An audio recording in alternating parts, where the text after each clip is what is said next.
Ayun, syempre, unang-una po, maraming salamat po sa GMA. Ulitin ko po sa pagkakaluklok niyo po sa akin dito sa kinaroroonan ko ngayon, kinalalagyan ko ngayon.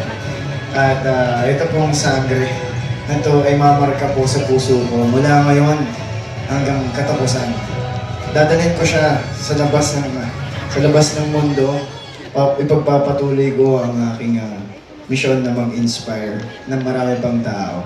And gusto ko lang din magpasalamat sa mga naunang sangre na kung hindi dahil sa inyo, hindi kami matututo, hindi kami magiging matapang para gampanan ang aming mga kampanya na kailangan namin. Ayun, napakarami kong natutunan sa show na to. Hindi lang sa loob, sa paggawa, ganoon na din sa personal kong buhay na nagpapatibay sa amin. Kaya maraming salamat po.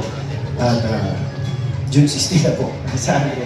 Kaya abangan niyo po, napakarami pong kwento na handog sa inyo ng sangre. Maraming salamat po. Thank you, Kevin. Excited na kami, Adamus! Up next, we have Angel Garjan. Magandang hapon po sa inyong lahat at salamat po sa oras ninyo ngayong araw. Unang-una po sa lahat, of course, gusto ko pong magpasalamat sa napakalaking tiwala ninyo sa akin. Nagampanan yung character ni Dea more than I believe in myself. And until now, sobrang surreal pa rin sa akin. Hindi pa rin ako makapaniwala na andito ako, na pinapangarap ko lang to. Actually, hindi ko nga ever naisip na magiging tagapangalaga ako ng brilyante. Ng kahit anong brilyante. Hindi, naglalaro lang ako ng bata ako bilang amihan. At ngayon nandito na ako. Sobrang natupad yung childhood dream ko. And thank you so much po. Hindi ko ma-express sa words kung gaano po ako nagpapasalamat sa mga writers po natin, sa mga bosses, at sa lahat po ng bumubuo ng Encantadia. Alam ko na hindi po naging madali. Sobrang dami pong sakripisyo, disiplina, lahat po ginawa namin para po mapaganda itong show. At salamat din sa mga sangre na tumulong din sa amin. Maraming salamat. At sa lahat ng bumubuo ng Encantadia, sobrang nagpapasalamat po ako mula sa puso ko. At nagpa-plug din po ako, June 16 na po, ang Encantadia Chronicles Sangre. Thank you so much po. Thank you. Thank you, Angel. Next, we have Faith the City. Avisala Eshma, sa lahat po na nagpunta dito, nagbigay po ng oras sa amin para sumuporta sa buong Encantadia. Maraming salamat po sa lahat ng mga staff and crew natin na kasama namin sa buong journey na to, na hindi naging madali. Ngunit, everything is so fulfilling because alam nating lahat na yung passion na ibinigay natin, yung motivation, yung determination, inilaban talaga natin to in and outside of the camera, at alam nating lahat yan. At syempre, andito ako, yung purpose ng Apoy ay hindi lang kung hindi magalit, kung hindi maging passionate, but also to bring warmth and comfort sa mga bahay natin, di ba? At sa mga manonood po, andito po ang Encantadia Chronicles para maghatid ng pag-asa sa ating lahat, na sa lahat ng delubyo na pinagdadaanan ng mundo natin, basta ang mindset mo at ang puso mo ay totoo, lahat ay posible. Maraming salamat po sa inyong lahat, at gusto ko lang din magpasalamat sa apat sa inyong mga sangre.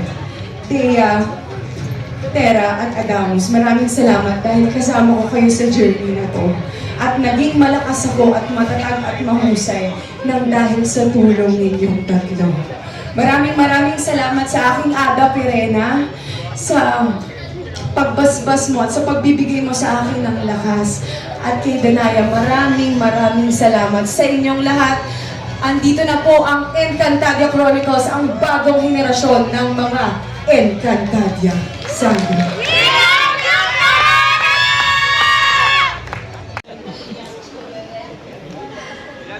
Avisala po sa lahat po ng mga nabubuhay na nilalang dito mula po sa mundo ng mga tao at sa mundo ng Encantadia. We cannot emphasize more how much of a journey it was to create this project. This was 2 years of our lives. At hindi po biro yun. 2 taon po yun na ito po ang priority ng mga buhay namin. 2 taon po yun na ibinuhos namin ang lahat ng paghahanda namin, ng oras namin, just to make everyone proud. Finally, andito na po kami sa harap ninyo. Nakatayo at naninindigan that we will not disappoint you. Nagawa po namin ang Encantadia Chronicles Sangre, na ang Encantadix po ang nasa puso at nasa isip namin lahat. I know we have been saying that as actors, this is opening so much doors for us. At nagpapasalamat kami na nandito kami. Pero hindi lamang po ito para sa amin. We dedicate all the hard work to the people off camera. Sa mga boss po ng GMA, maraming salamat po sa inyo. To our PM, Miss Camille, maraming salamat po. To our EPs, Miss Winnie, Miss D, maraming salamat po.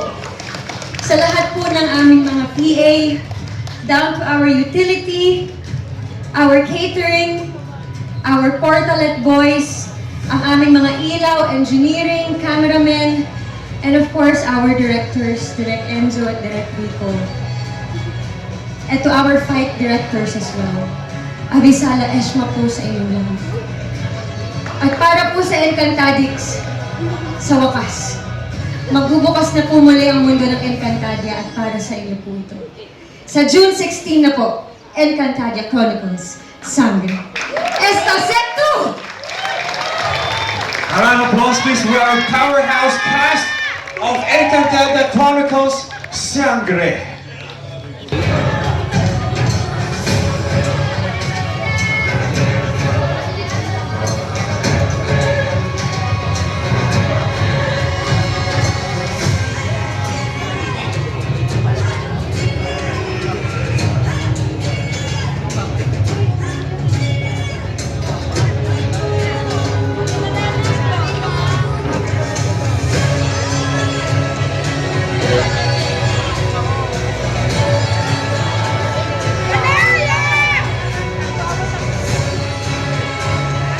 Gumanda ng masulyapan ang mahiwagang mundo ng Encantadia Chronicles Sangre. Handog ng GMA Network sa ating ika-75th anniversary. Ang Encantadia Chronicles Sangre, Mondays to Fridays po yan at 8 p.m. on GMA Prime ngayong June 16. Available also via Kapuso Stream on YouTube and GMA Network official Facebook page. Global Pinoys can also catch the program via GMA Pinoy TV, GMA Live TV, and GMA News TV, all available on YouTube TV. Enjoy seamless access to all your favorite Kapuso shows anytime, anywhere. Subscribe to the GMA Pinoy Pack on YouTube TV by visiting its official website, tv.youtube.com.